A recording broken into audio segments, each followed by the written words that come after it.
കർണാടകയിൽ വളരെ കൂടുതലായിട്ട് അവരുടെ ഡയറ്റിൽ അവർ തീർച്ചയായിട്ടും ഉൾപ്പെടുത്തുന്ന ഒരു ഭക്ഷണ പദാർത്ഥമാണ് റാഗി അമ്പാലി എന്ന് പറയുന്നത്. അപ്പം നമുക്കിപ്പോൾ കേരളത്തിലേക്ക് വെച്ച് പറയുകയാണെങ്കിൽ റാഗി കഞ്ഞി എന്ന് പറയാം. പക്ഷെ കഞ്ഞി ഉണ്ടാക്കുന്ന രീതിയിലല്ല ഉണ്ടാക്കുന്നത്, റാഗി മാൾട്ട് എന്നൊക്കെ ഇതിനെ വിളിക്കും. പിന്നെ ചീത്ത ബാക്ടീരിയകളെ നശിപ്പിക്കാൻ നല്ല ബാക്ടീരിയനെ ആ ഒരു നിലനിർത്തി വയറിന്റെ ഡൈജസ്റ്റീവ് എൻസൈംസ് കറക്റ്റ് ആക്കാനും അതുപോലെ തന്നെ ഡൈജഷൻ കറക്റ്റ് ആക്കാനും, ഗ്യാസ് ഉള്ള ആൾക്കാരൊക്കെ തീർച്ചയായിട്ടും ഇതൊന്ന് കഴിച്ചു നോക്ക്.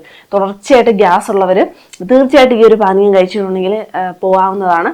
ഗ്യാസ് ഒക്കെ ഉണ്ടെന്നുണ്ടെങ്കിൽ 2-3 കഷ്ണം ഇഞ്ചി വരെ നമുക്ക് ഇതിനകത്ത് ചതച്ചിടാം എന്നുള്ളതാണ്.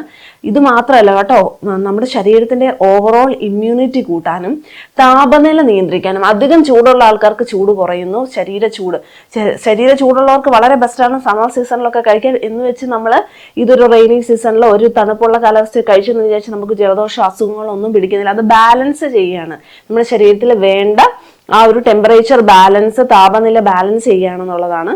നല്ല ന്യൂട്രീഷ്യസ് ആണ്. നമുക്കറിയാം, നമുക്ക് തൈരിലുള്ളതും അതുപോലെ തന്നെ റാഗിയിലുള്ളതുമായ ന്യൂട്രീഷ്യൻസ് ആൻഡ് വൈറ്റമിൻസ്, മിനറൽസ് എല്ലാം നമുക്ക് കിട്ടും. ഇത് ആർക്കൊക്കെ കഴിക്കാം. ഞാൻ പറഞ്ഞ പോലെ വയറിൽ എന്തെങ്കിലുമൊക്കെ പ്രശ്നമുള്ളവർ തീർച്ചയായിട്ടും കഴിക്കാം. ഈ പ്രശ്നമില്ലാത്തവരും ഒരു പ്രോബയോട്ടിക് എന്ന രീതിയിൽ ഇത് ആഴ്ചയിൽ ഒരു 2 ദിവസം കഴിച്ചാൽ വളരെ ഗുണമാണ്. പ്രമേഹമുള്ള ആൾക്കാരും അതുപോലെ തന്നെ ഓവർ വെയിറ്റിന് ഡയറ്റ് എടുക്കുന്ന ആൾക്കാരും തൈറോയ്ഡ് ഉള്ള ആൾക്കാരും അതുപോലെ എന്തെങ്കിലും അങ്ങനത്തെ ലൈഫ് സ്റ്റൈൽ പ്രഷറോ ഹാർട്ട് ഡിസീസോ ഒക്കെ ഉള്ള ആൾക്കാർക്ക് തീർച്ചയായിട്ടും രാവിലത്തെ ഒരു ബ്രേക്ക്ഫാസ്റ്റ് ആയിട്ട് തന്നെ ഇത് കഴിക്കാൻ വരുന്നതാണ്. കുറച്ച് ക്വാണ്ടിറ്റി കൂട്ടിയെടുത്താൽ മതി.